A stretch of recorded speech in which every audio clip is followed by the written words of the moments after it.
Esther chapter 5 verse 10. It has taken us a long time to get through this one chapter. Esther 5 verse 10. Yeah, exactly. Esther 5, let's see, I'm in the wrong chapter. Esther 5, back up to verse 9 so we can get the context of what's been going on here. Verse 9. Then went Haman forth that day, joyful and with a glad heart. But when Haman saw Mordecai in the gate, that he stood not up, nor moved for him, he was full of indignation against Mordecai. Nevertheless, Haman refrained himself. When he came home,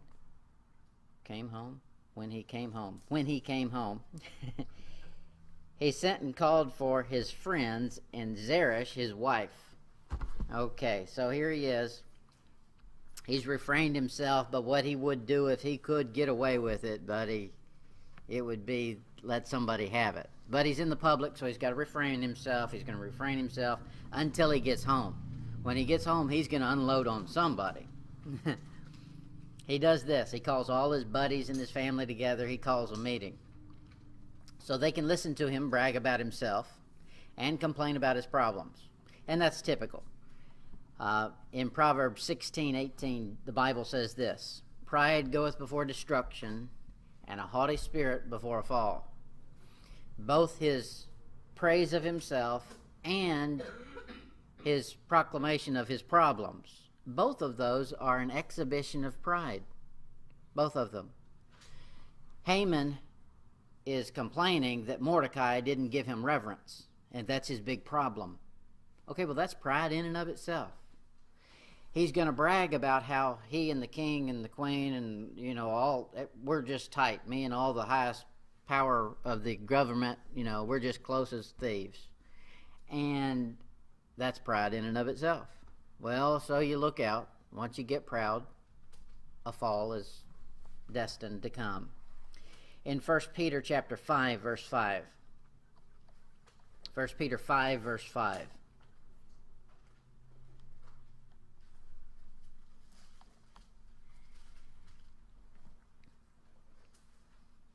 You always have somebody that can give you a dose of humility. God can always humble us. But he says there's a way that I don't have to humble you if you just humble yourself. If you stay humble, then you don't have to worry about eating crow or humble pie being served. 1 Peter 5:5. Likewise ye younger, submit yourselves unto the elder. Yea, all of you be subject one to another, and be clothed with humility. Okay, so why do we want to do all of that? That takes some real, guts to do that, to be humble. The easiest thing to do is to be proud. Here's why you need to do it. For God resisteth the proud, and giveth grace to the humble. There's something in it for you. If you'll be humble, you'll get an extra dose of grace. Sometimes we're not smart enough to be humble. So God will humble us himself. And I think he sees such a bigger picture than we do. There's times you're humbled in life, and you don't think you did anything that required being humbled. But you weren't humble before, and by the time you've gone through whatever you're going through, you're really humble. Well, he's doing that on purpose, because look what humble people get. He giveth grace to the humble. He knows something that's coming up way ahead in the path. And he says, in order for me to be able to justify giving you extra grace, you have to be humble. So here's a situation that'll make you humble. That justifies me being able to dump out some extra grace when you get to that roadblock I know that's down there. And I think he does that sometimes. But Haman in our story has made God himself his enemy by being so proud. Haman is doing this. He's slowly cutting his own throat, and he doesn't even realize he's doing so. That's what pride leads you to do. Esther's invitation is really just setting him up. It's giving him a higher mountain to fall from, and he doesn't realize what's going on. But when he comes down, it's going to be hard. Then his wife comes along, as if he didn't have things bad enough already. His wife comes along, and she says, hey, how about you just build a big gallows out there to hang him with? So, now she's going to give him some bad advice. As if he wasn't in enough trouble already, he found a bunch of wicked friends who'll give him encouragement to further his pride. Oh, you're so big and tough. Ain't nobody going to be able to tell you what to do. You go out there and do what you want. Now remember, he had already gotten a decree signed that all the Jews are going to be killed. Couldn't he just have a little patience? Just wait a few months, days, whatever it is, and they're all going to be slain. You paid for them. You bought them. Remember all that? And now the king signed it, and they're all going to be exterminated. What's the hurry? Pride. Pride's the hurry. Verse 14. Then said Zeresh his wife, and all his friends unto him, let a gallows be made 50 cubits high. And tomorrow speak thou unto the king, that Mordecai may be hanged thereon. Then go thou in merrily with the king unto the banquet. Zeresh almost sounds like Jezebel here. Remember, Jezebel comes in. She says, hey, king, what's your problem? Why are you sitting over there pouting against the wall? He says, well, there's a man down there, and he won't let me have his vineyard. And she says, yeah. Had a lot of practice. And and Jezebel said, well, hey, don't worry about it. You're the king, aren't you? Well, since you're the king, you just sit there and I'll play king. I'll go get it for you. So Jezebel gave him, hey, exactly what you want. Don't you do it. Sit there. Let me do it. Well, Zeresh isn't actually going to do it herself, but she sure is going to advise him. Hey, here's what we do. Instead of telling him, don't let him bother you. Remember, he's a nothing, and we've got an expiration date on him already. But no, she doesn't even think. She says, no, kill him. Kill him. Why wait until the 13th of Adar? That was the decreed date when he's going to die. Go out and hang him right now. Then go in and party with the king. Just make a good day even better. Since you've already got this invitation to go party with the king and the queen, do that. But before you do that, have an hors d'oeuvre. The hors d'oeuvre is going to be kill this man that's just ruined your day. Esther 5, verse 14. He says, here's what she has him do. Let a gallows be made 50 cubits high, and tomorrow speak thou unto the king that Mordecai may be hanged thereon. Okay, she says, look, you and the king are tight. You're buds. Just build that gallows. Go ahead and do it now. Don't ask the king if you should do it. Just go ahead and do it.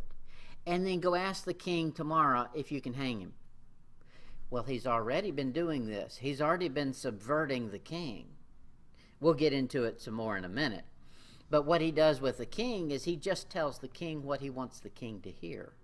He doesn't give the king full disclosure. He just tells him enough information to get his own way. And Zeresh knows that's how he is. So he says, look, go ahead and set everything up and then just sneak in there before the banquet. Tell the king, hey, there's a guy that's been misbehaving. I need to hang him. And the king will just say, yeah, and it'll be done. Then you can go have your party, and you'll just be as happy as you can be. Well, things are not going to turn out quite that way. This is Haman's building up his own destruction, is what he's doing, by taking some bad advice and by being proud. The same thing happened a long time ago in history. Back in colonial America, there's a Baptist street preacher in Virginia. And nobody knows his name or remembers anything particular about him. However, he was arrested by the British troops for preaching on the street without a license. They used to require a license to preach. The British did. Well, that was back in the day when they were having the big warfare. Can they tell us what to do from over on the other side of the pond when they don't have anything to do with us over here? Then this preacher was publicly beaten, and beaten to death. Not just beaten, beaten until he died. A member of the Virginia House of Burgess was passing by and witnessed the Baptist street preacher being beaten to death. That man's name was Patrick Henry. And that day he made his famous speech, "Give me liberty or give me death." That speech led to the support of the American Revolutionary War. Now, what the British soldiers didn't realize they were doing, they were cutting their own throat. Had they left the Baptist preacher alone, it would not have moved him to make such a forceful speech that day. But they cut their own throat, because that's the way God had it set up. He intended to put down one kingdom and set up another. He said, that's what I do. I'm in charge of this thing. And so he'll move and he'll orchestrate events just the way he intends to. And he's still doing it. If you do something for the Lord that makes somebody mad enough to hang you, like Mordecai did, he took a stand, literally. He didn't bow. Then go ahead and get ready to be hung. We can't stand for the Lord and then demand there be no repercussions. It's okay. If you take a stand, remember the Hebrew children? They said, look, we're not going to bow to your image. You can go ahead and throw us in that fire. Our God could save us, but he might not.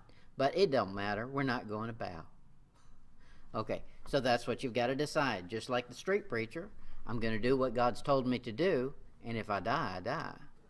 I was reading about Mantz was his last name, M-A-N-T-Z, M-A-N-Z, Mans.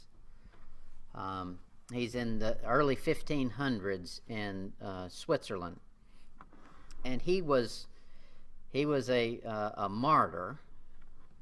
What he came out against was, of course, Rome, but not just Rome. He came out against the Protestants who were trying to reform Rome.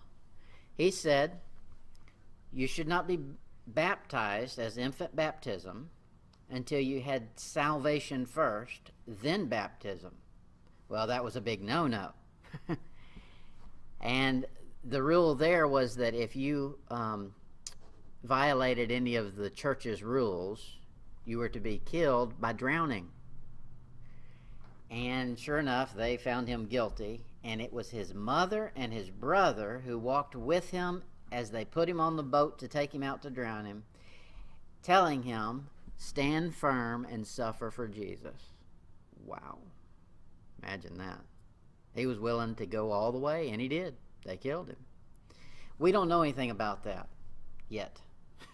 There's parts of the world that does know things about that, where your stand will literally cost you everything.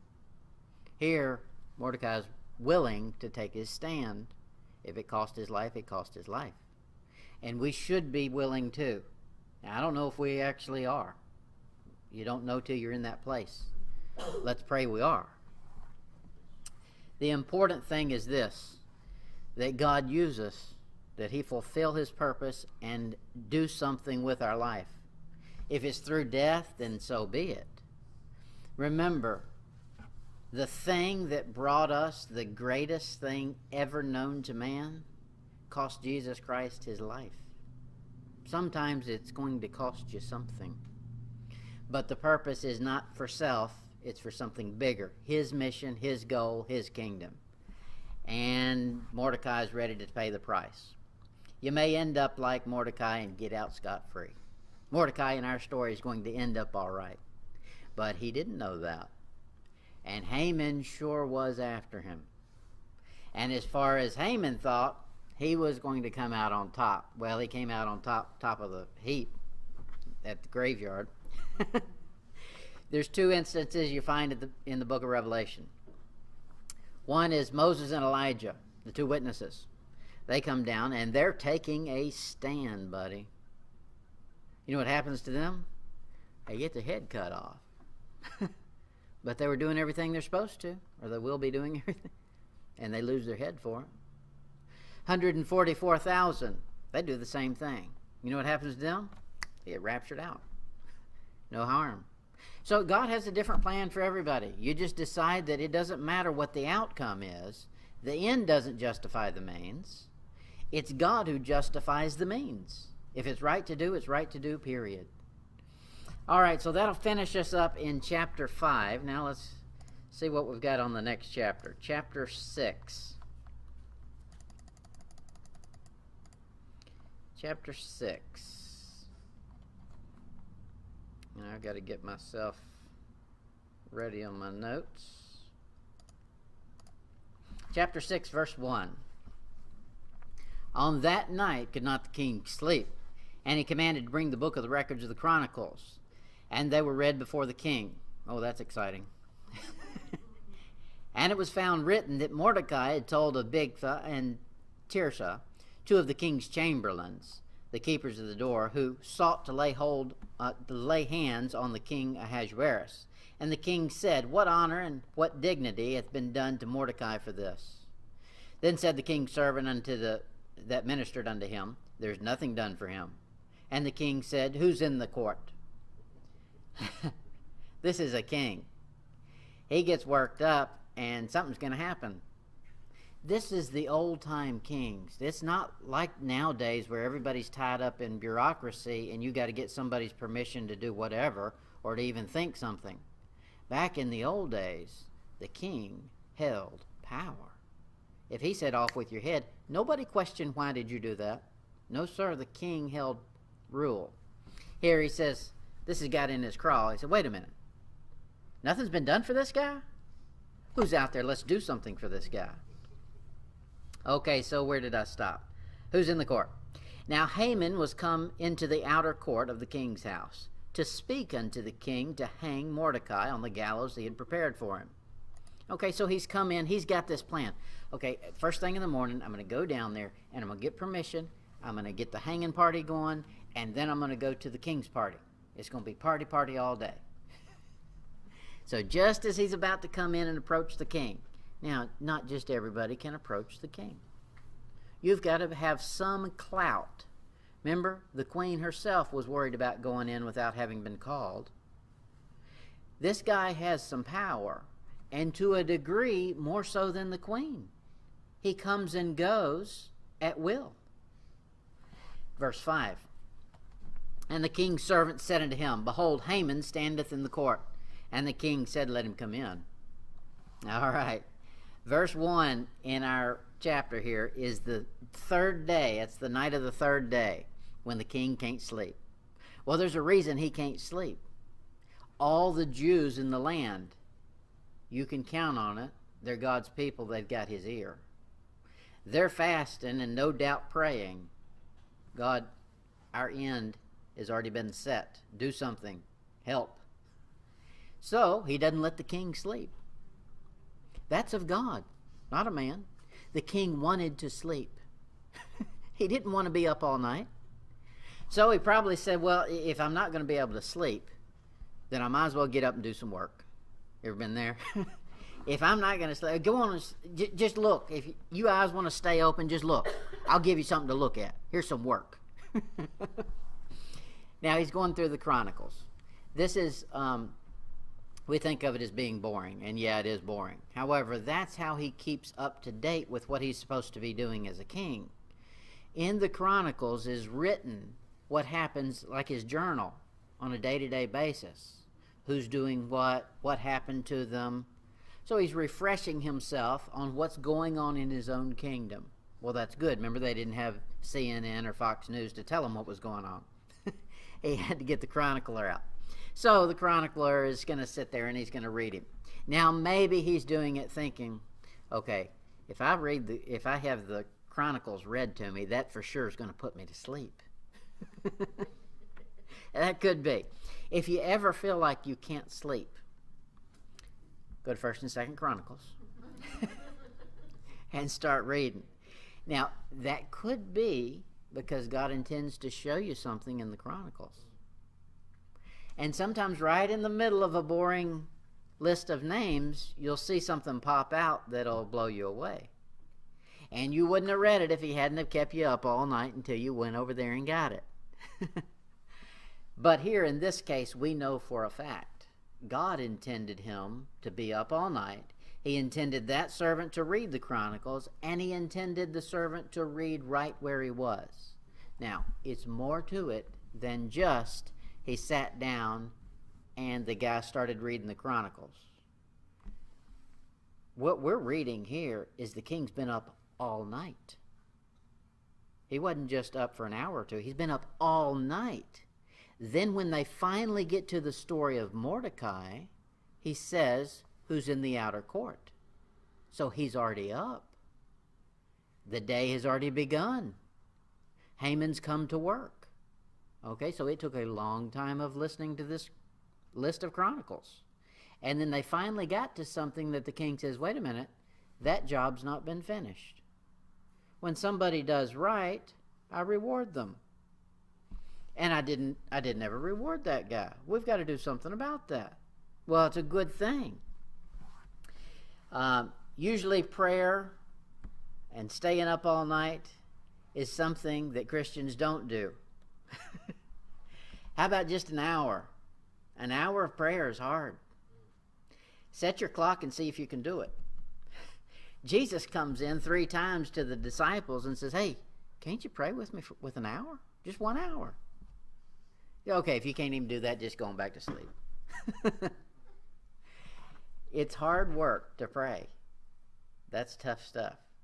Sometimes, if you need some sleep, prayer will do it. Read the Chronicles or get to praying. Now, when you get into a situation like that, prayer is not, you'll start out with, okay, here's my list, Lord.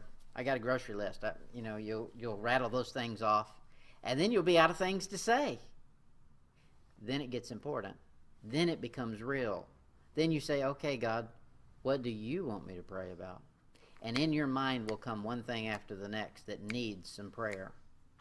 That's after you've exhausted your pat list that you can run down without any brain power. Then it'll get serious. When Jesus prayed, it says great drops of sweat came out. That was some serious prayer. I don't think that we've made it quite to that point yet. Okay, so the king's got these Chronicles read. Everything in chapter 6 that happens is proof that God's working beyond man's control. Because the king didn't decide, hey, you know what, I think I'm going to stay up all night. The party I've got planned the next day, it'd be a good idea for me to stay up all night. You wouldn't do that. He's got a party planned. He's going to go get some sleep and be ready for a full day. Well, God said, no, you're not. I know you got a party planned, but you're going to be up all night. There's something that needs to be done. There's been some people fasting. Something's got to be done. The 3rd day is finally over, and now there's going to be something. You find this event in chapter 2. Esther 2, verse 21 is the event that Mordecai has not been rewarded for. Esther 2, verse 21. In those days, while Mordecai sat at the king's gate, 2 of the king's chamberlains, Bigthan and Tirsha, of those which kept the door, were wroth and sought to lay hands on the king Ahasuerus.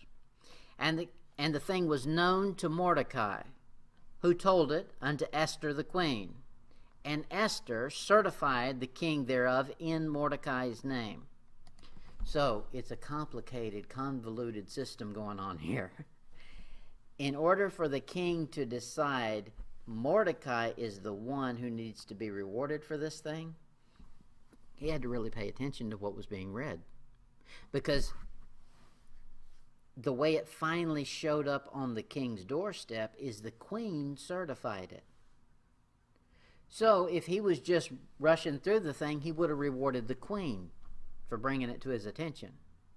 But the king says, no, I'm going to get to the very bottom of it. Who's responsible for this? Okay, the queen got it from this person. Let's go firsthand right to the source. And that's what he does. It's not an accident. The Lord guided that servant to read the exact spot he needed to read. He made sure the king stayed up until he heard that part. and it took all night, and he had to go 48 hours without sleep. Because we're going to find he's got to go to a banquet at the end of the day. So he's been up 24, and then he's got to stay on up, maybe not 24, but another until the end of the evening, because something's got to be done, and it hadn't been done, and God's keeping everything quiet. Look at Esther 6, verse 3. Esther 6, verse 3. And the king said, What honor and dignity hath been done to Mordecai for this? Then said the king's servant that ministered unto him, There is nothing done for him. Ever been there? Ever done right in life, and you got no honor or dignity out of it? Sometimes you'll feel that way. I've done right, I've done all these things I should have done, and it didn't work out for anything. I've gotten no benefit from it. Sometimes we'll feel that way. But it's not so. That means God would be unjust. God's not unrighteous to forget your good deeds. He'll reward you, but it's on his timetable. Now, isn't it great that he did it just the way he did it in our story? Let's think about it. Had the king rewarded Mordecai in chapter 2, he wouldn't have got the reward in chapter 6. He got hanging. That's right. But God knew there was a chapter 6 coming. So he held off rewarding him in chapter 2, chapter 3, chapter 4. Mordecai probably thinks, everybody's forgotten that. Oh, I'm a Jew. Okay, I'm an outcast. They're not going to reward me, even though I just saved the king from getting killed. But no, God's taking note. He's going to get a reward, but it's going to be on God's timetable. Here's the other thing. When God delays your reward, it's because he's building it bigger. Not because he's forgotten it. You're going to get a bigger reward. In 1 Peter 5:6, he says, Humble yourselves, therefore, under the mighty hand of God, that he may exalt you in due time. God's due time sure is a long time. He says that Jesus showed up at the fullness of time. Okay, well, that's 2,000 years. That's a long time to wait. Longer than I got. God's due time is not necessarily the same one on our clock. Back in Esther 2, Mordecai's loyalty went unrewarded because God knew he was going to need a specific time. The whole book of Esther is about timing. Mordecai shows up to Esther and says, Hey, maybe you're intended to take this position for such a time as this. Okay, well, you're going to use that line. God's going to turn around and use it on you. Okay, maybe the good you did was not for that time. It's going to be for the time you needed in chapter 6. And it was. Good thing he did it. Look at Hebrews chapter 2.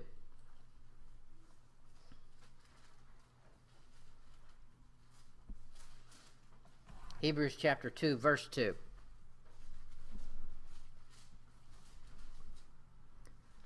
Father Time is not some imaginary figure with a long beard. It's God. God controls time. He's way above it. Hebrews 2, verse 2, he says, For if the word spoken by angels was steadfast, and every transgression and disobedience received a just recompense of reward.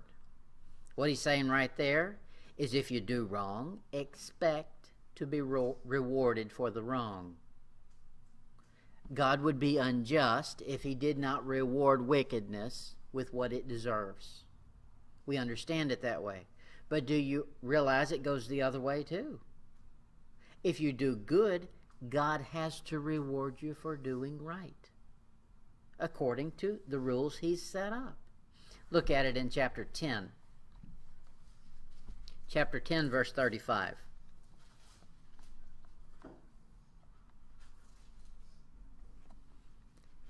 Chapter 10, verse 35. He says, Cast not away therefore your confidence, which hath great recompense of reward. So he said, you've done something good, that's great, and you've not been rewarded for it. Now you need confidence that God's going to take care of the situation the way it's supposed to be done. He says, don't lose confidence. Even though the way you would lose confidence is something is left undone. He says, don't lose confidence. Hold your confidence because it has great recompense of reward. It turns the reward up on high. There's more coming with that reward. Look at the next chapter, chapter 11, verse 26. Here's Moses. Esteeming the reproach of Christ greater riches than the treasures in Egypt, for he had respect unto the recompense of reward. Moses says, I know God, and if I do right, it will pay off. And it does. And it did for Mordecai in our story, and it will for us every day. At the exact moment that Haman's going to come in there and ask for the head of Mordecai, the king's got a surprise for Haman. He says to Haman, hey, what do you think we ought to do for a Jew? He doesn't say a Jew. What do you think we ought to do for somebody that the king wants to honor? Now, that would be a crazy thing to ask. I think that Haman should have said, I need some more clarification on that thing. Rather than thinking, oh, he's got to be talking about me. That's what we all do. If it's good, it's about me. If it's bad, it's got to be somebody else. But he says, look, he must be talking about me. So what I've been thinking I want, I've made out my Christmas list, and here's what you need to do for me, King. And lo and behold, it's going to be his arch enemy. And it's not exactly the way he intended it to go down. There's a bunch of Jews, of course, that have been fasting and praying. And because of that, God's going to do something. Not only is he going to turn the wicked devices of Haman against him, he's going to destroy Haman in the process by the very person who Haman thinks is his archenemy. God decides outcomes, not man. And there's many times, just like a good story, you don't want the hero to be the hero the whole time. You want to see him suffer and struggle through and then conquer at the end. Well, that's what's going to happen. Haman had his gallows built and was ready to use them. And then the king poured a little salt on his wound. Of all the times, if he had not been standing outside that door, maybe he wouldn't have been so humiliated. He should have slept in. But he couldn't wait to get to work so he could ask to go hang him. Well, it doesn't go down that way. Look at verse 6. Esther 6, verse 6. So Haman came in, and the king said unto him, what shall be done unto the man whom the king delighteth to honor? Now Haman thought in his heart, to whom would the king delight to honor more than myself? It's got to be me. And Haman, I know everything about the king, and I'm the best thing that he knows. And Haman answered the king, for the man whom the king delighteth to honor, let the royal apparel be brought, which the king useth to wear. King, take off your robes and give it to this man. Wow. That's kind of, that's full of pride. And the horse that the king rideth upon. No more transportation for you, king. And the crown royal, which is set upon his head. Whoa. And let his apparel and his horse be delivered to the hand of one of the king's most noble princes, that he may array the man withal, whom the king delighteth to honor, and bring him on horseback through the streets of the city, and proclaim before him, thus shall it be done to the man whom the king delighteth to honor. That is really pompous.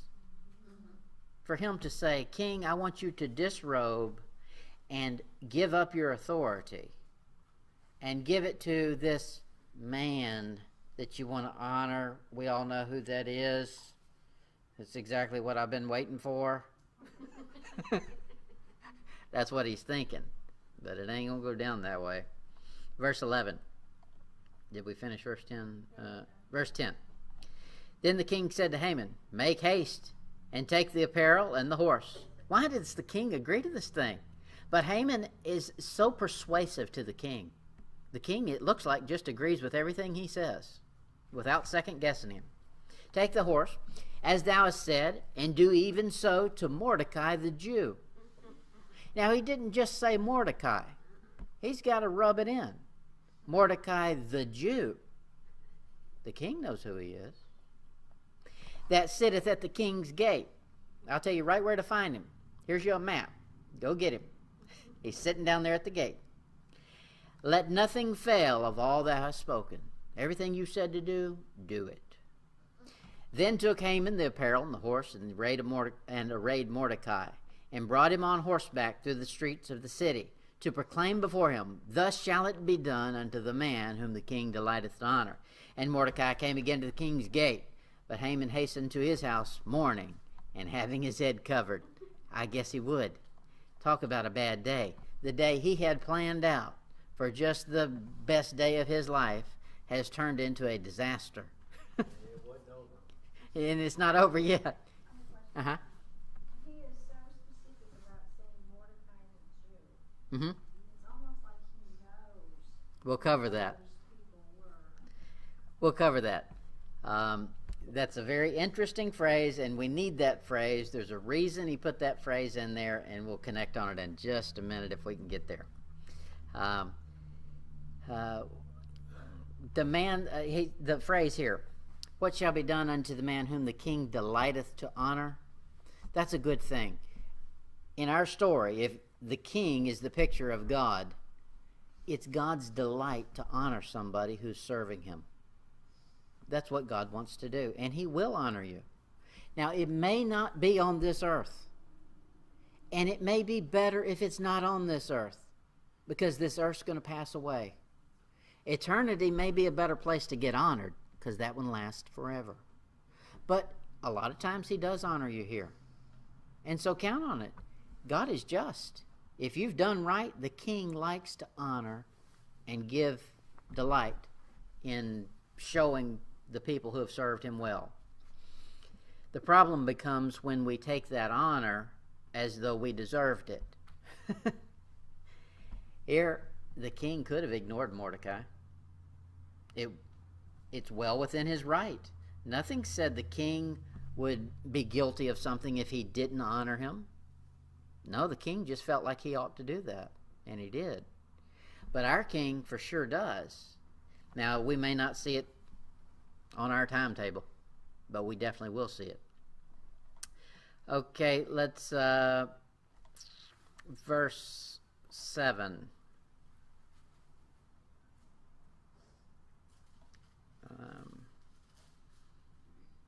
I want to get to your question,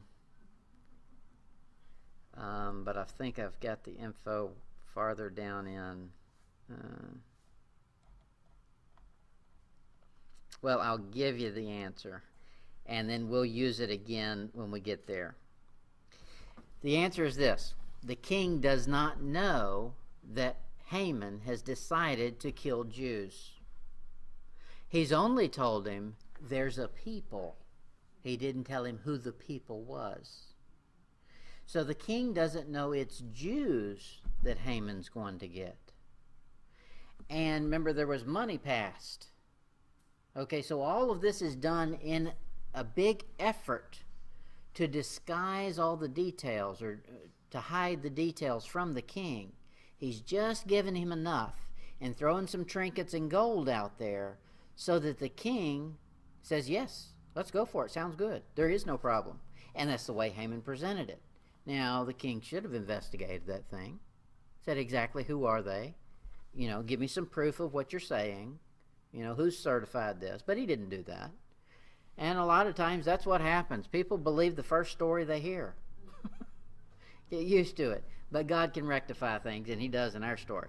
So he doesn't realize that Haman is trying to extinguish all Jews. He knows he's trying to kill some people, but he doesn't know exactly who.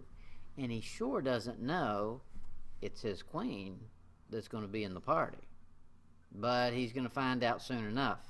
And all of that is the setup that God's put in place for Haman. There's a old saying that says, what a tangled web we weave when we first practice to deceive? That's exactly right. Well, it ain't our web that's being weaved. It's God weaving it. And that's what he does. If you want to be a deceiver, God will turn around and deceive you. And you'll dig your own pit to fall in. And that's our story. Let's see what time we've gotten to. Yeah, we probably better stop it there. We'll pick up at verse 7 next week.